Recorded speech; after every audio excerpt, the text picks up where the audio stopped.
Bom, dando continuidade, vou falar sobre o paradigma imperativo, e para isso a primeira linguagem que a gente vai ver aqui é BASIC. Bom, o que é a programação imperativa, né?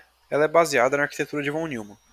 Essa arquitetura não é muito fundamental para a gente não vai aprofundar nela. Acho que vocês vão ver mais sobre esse tal de von Neumann nas matérias de sistemas microcontrolados e microprocessados e em arquitetura de computadores. Por enquanto, o que a gente precisa saber aqui, basicamente, é que a memória primária troca dados com a unidade de entrada e saída. É basicamente isso que a gente vai ver aqui. E quais são as características da linguagem imperativa? A execução dela é baseada em comandos e armazenamento de dados. A gente tem atribuição e declaração de variáveis. Temos expressões, comandos condicionais e comandos de repetição. A maioria dessas coisas tem para praticamente todas as linguagens, sendo imperativa ou não. Só que vocês vão ver que tem algumas diferenças. Bom, agora começar a falar sobre Basic. Basicamente, o que é o Basic, né? Dartmouth Basic. Ele é um acrônimo para Beginners All-Purpose Symbolic Instruction Code, que é basicamente uma linguagem para iniciantes. Ela foi criada em 1964 como alternativa para outras imperativas que existiam na época. Surgiram diversas versões dela ao longo dos anos, como o Visual Basic e o VB.NET. Tem uma família de linguagens da Basic aqui, caso alguém esteja interessado em dar uma olhada. Esse aqui vai levar para um link da Wikipedia que mostra todas as famílias dessa linguagem. Bom, aqui algumas características. Ela tem a tipagem dinâmica e fraca. O que é essa tipagem, né? Tipagem dinâmica. Uma mesma variável vai poder receber diversos tipos de dados, enquanto uma tipagem fraca, ela pode haver operações com diferentes tipos de dados. Ao longo do semestre a gente vai ouvir falar bastante desse tipo de tipagem. Tem a dinâmica, estática, a fraca, forte. Por enquanto vamos focar nessas aqui, que são dessa linguagem. Conforme forem aparecendo os outros termos eu vou explicando certinho. Bom, ela tem uma sintaxe bem simples, você tem que numerar todas as linhas, pode ser bem chato, mas é eficaz. Tem o tratamento mínimo de erros, aqui não tem muito tratamento. A limitação de estrutura de dados e funções. E tem bastante influência até hoje na programação. Muita gente usou Basic para aprender. Inclusive, uma curiosidade, o Soned usou Basic para aprender a programar. Bom, funcionamento. Toda linha vai começar com comando, podendo conter um número para referenciar o comando. Aqui a gente fala podendo conter, mas em geral sempre contém. É uma boa prática e todo mundo sempre começa um código em Basic e fica colocando um númerozinho na frente. Vocês vão ver depois para que funciona exatamente esses números, mas geralmente as pessoas colocam de 10 em 10. Então aqui, para fazer um comentário, a gente usa o REM e depois escreve o comentário. E aqui para fazer um print, começar com o básico, né? O basic, e é o Olá Mundo, Hello World. Então vamos dar um print Hello World e ele mostraria isso na tela. Para declarar a variável, a gente utilizaria a palavra let. Então let x igual a 77 e y igual a 78. Eu estou declarando que o x vai valer o 77 e o y vai valer 78. Para criar array, a gente usa o comando array. Então, por exemplo, aqui tem a array de A e o A0, que é a primeira posição da array A, vai receber o valor nome 1, enquanto o array 1, A1 e A2 vai receber nome 2 e nome 3. Aqui a gente pode fazer uma array de arrays, né, que é a famosa matriz.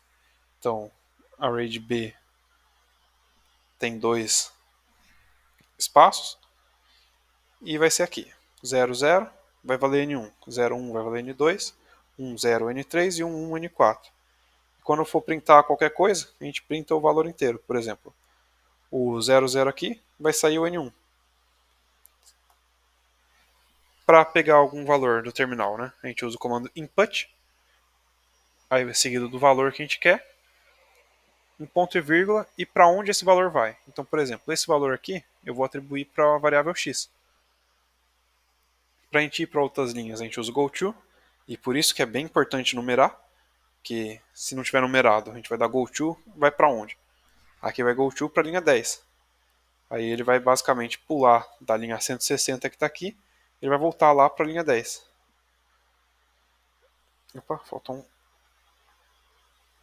Aqui os condicionais. Tem o if, then e else. É tudo na mesma linha isso aqui. Então, por exemplo, se x for igual a menos 6, ele vai cair no caso negativo, né? Então vai cair dentro desse else. Porque ele vai verificar aqui. X é maior que zero? Se fosse isso, ele printaria positivo. Se não, negativo. Ou zero, né? Que não está tratando o caso de zero. Aqui tem alguns exercícios bem tranquilos que eu vou fazer junto aqui. E já vou mostrar como cria um repeat aqui. Bom, quem não tem conta vai dar um sign up aqui. Eu recomendo fazer login pelo Google, ou se quiser criar a própria conta ali, não tem problema. Eu vou entrar aqui direto. Bom, aí eu já estou dentro da minha página aqui. Vou criar um novo repositório e vou escolher a linguagem aqui. Aqui para mim Basic já está no topo porque eu já tinha acabado de criar um para testar, né? Mas basicamente você pode vir aqui e pesquisar por Basic. É esse Basic aqui, com B, um tracinho embaixo. Aí o título.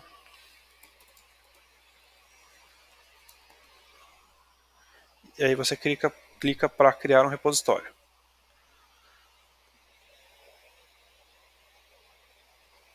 Aí aqui basicamente você consegue fazer o seu programa em Basic e rodar tudo por aqui, sem precisar se preocupar em baixar a linguagem ou algum editor para ela.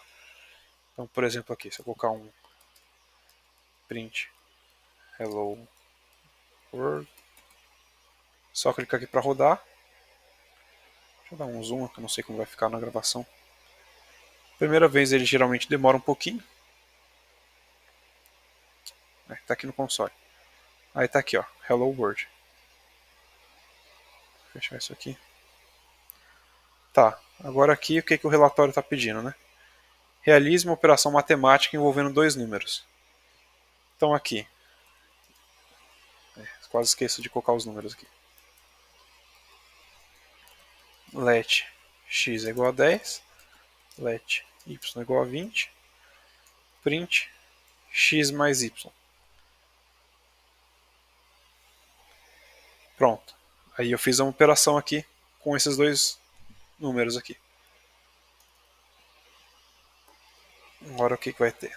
Leia então, imprima um número. Para ler um número, a gente pode vir aqui no slide, que é o input, né? Então vou pegar aqui, input valor de x, ponto vírgula, x. Basicamente, ele vai ler na tela qual é o valor de x, entre com o valor de x. E aqui eu vou dar um print nesse valor aqui que a gente pegou. Então entre com o valor de x, vou botar aqui 15, né, para não ficar igual ao que está ali. E aí ele vai printar aqui. Agora para o exercício 3, tá aqui. Leia dois números e realize qualquer operação matemática envolvendo eles. Aí é basicamente o que eu fiz aqui. Eu vou considerar que esse aqui já é o primeiro número. E vou fazer um segundo aqui.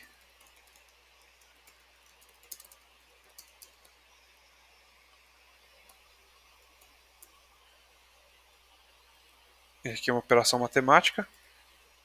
Vocês vão ver uma coisa interessante aqui nesse caso. Entrar com o valor de x 15, valor de y 25. Olha só. Como eu estou entrando com o valor ali, ele não está entrando com um numérico. Ele está entrando como se fosse uma string. Então ele está concatenando. Esse mais aqui, ele vai usar para concatenar. Então ele está entrando com o valor de x, que vai ser uma string chamada 15. E aqui o y ele vai entrar com uma string chamada y. E depois quando eu for printar, ele vai concatenar essas strings. Então, 15 mais 25, ele deu 1525. Para resolver esse problema, tem algumas formas de resolver. Mas a que eu acho mais fácil é fazer menos menos.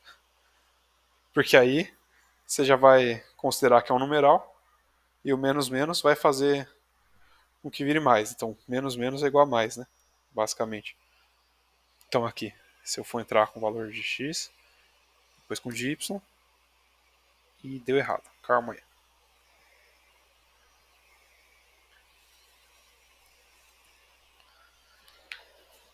Ah tá, é porque tem que ser menos y. Agora sim. Agora vai rodar. 15, 25. E aqui ele somou 15 mais 25 e deu 40. E basicamente é isso. Agora tem a segunda parte, que é mais focado no Basic mesmo. A gente vai usar o GoTo, que ele basicamente vai servir para partir de uma linha de código até a outra linha. Geralmente ele é usado para fazer loop, né? Então aqui, por exemplo, eu vou dar um print linha 1 e vou pular para a linha 40. Então eu vou ignorar todas as linhas que estão aqui, vou ignorar a linha 30 e vai direto para 40. Então aqui, print linha 1, go to 40. Então ele pula aqui e vai para a linha 40, que vai printar linha 2. Essa parte é bem simples. E aqui um condicional. Se a condição for verdadeira, que é if condição, então o resultado aqui vai acontecer. Se não, vai acontecer o outro resultado aqui. Então, basicamente, aqui não tem if else, é só um if. Else if, no caso, né? Tem o if else. Mas é basicamente o if e o else só. Então, se for verdadeiro, acontece isso. Se for falso, acontece isso. Aqui, se x, eu estou definindo x como zero. E depois eu vou ficar somando o x mais 1. E vou printar o valor de x. Quando x for maior ou igual a zero, eu vou pular para a linha 50. Se não, eu vou pular para a linha 20. Que vou voltar para cá. Então, basicamente, ele vai ficar loopando aqui dentro, né? Até cair na primeira condição. Então, a gente usa isso aqui para criar loops, esse goTo. Aí ele vai sair printando, né? 1, 2, 3, 4, até o 10. E então, ele vai cair quando o 11 aqui. Ele vai pular para a linha 50, que vai printar encerrado. O for, a gente vai declarar uma variável até onde vai, e depois vai usar o step, que é de quanto em quanto vai. Então aqui tem um exemplo, né? Vou iniciar o i como 0 até 10 e o step 2, que vai pular de 2 em 2. Aí eu vou ficar printando aqui e depois pulando para o próximo. Esse daqui, next i, é só para fazer a próxima iteração. Então ele vai começar ali no 0, depois vai para o 2, para o 4, para o 6 e para o 8. E aqui ele não vai contar o 10, ele vai pular direto para fora, porque até o 10 ele conta do 0 até o 10, mas não incluindo o 10. Então, se fosse de 3 em 3, ele contaria até o 9, por exemplo. Aqui tem alguma tabela de funções que a gente pode usar.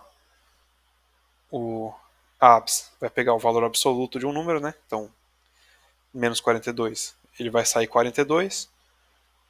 Tem o cosseno, seno, tangente, exponencial, o round, que é para arredondar, o log para pegar logaritmo, que é o logaritmo natural, o SGN, que retorna o sinal de um número, então nesse caso aqui, menos 2, ele vai retornar que é negativo, SQR, que pega a raiz quadrada, e o RND, que é um random, ele retorna um número aleatório, entre 1 e qualquer argumento que você colocar. Por exemplo aqui, RND 10, ele vai pegar um número aleatório entre 1 e 10. Aqui é umas observações, né? Lembrando que as numerações das linhas é requerida principalmente devido ao GoTo, mas ele não é necessariamente obrigatório, né? No código aqui. Se eu colocar sem linha nenhuma, ele vai funcionar normalmente. Só que se eu quiser usar um GoTo, eu não ia conseguir. Só para mostrar aqui de exemplo. Não, clear aqui só. Aqui, ó, ele roda normal. Só que se você não colocar o GoTo, você não vai conseguir fazer aqueles loops que eu mostrei agora há pouco. E aqui tá falando da tabela de funções que não cai na prova, mas agora não tem mais prova, né? Inclusive, agora eu vou explicar como vai funcionar as entregas e a nota ao longo do semestre. No final de todo relatório, de toda aula, né, vai ter esses relatórios de exercícios. Basicamente, a gente vai ter um relatório por aula, então, e a média final, a nota da turma, vai ser baseada nesses relatórios. Antigamente, quando era presencial, a gente fazia prova, né? Só que pela distância, eu acho que não faz sentido ter provas. Então, eu com outro monitor, a gente definiu que vai ser assim, porque criar prova para vocês fazerem à distância não faz muito sentido. Então, vai ser só a média dos relatórios mesmo. Aí vocês podem entregar ele em qualquer formato pra gente que não seja zipado. Porque só nessa turma aqui, que é a minha, tá com 58 alunos. Na outra eu acho que tá com mais 36 ou algo assim. Então se vocês forem mandando zipado, eu vou ter que baixar todos os arquivos para sair corrigindo, que vai dar muito trabalho. Então eu peço por favor que vocês não mandem arquivo zipado. Pode mandar formato .txt, pode mandar o link do Replit, só não manda zipado, por favor. Aí os exercícios dessa aula são basicamente para criar um programa resolvendo a equação de segundo grau, com os três valores que a gente vai entrar pelo usuário, e para gerar um número aleatório utilizando as funções da tabela e calcular o fatorial deles. O aleatório, lembrando que é SRND aqui. Então, você entra com o número aleatório. Pode colocar o 10, se colocar muito grande ele vai travar, né, para calcular o fatorial. Aí é basicamente isso. Qualquer dúvida, o meu horário de atendimento desse semestre vai estar pelo Teams, na sexta-feira, às 17h30. Mas qualquer dúvida pode mandar que eu consigo resolver, responder na hora que eu conseguir ver mesmo. Aí é isso. Obrigado e boa noite para todo mundo.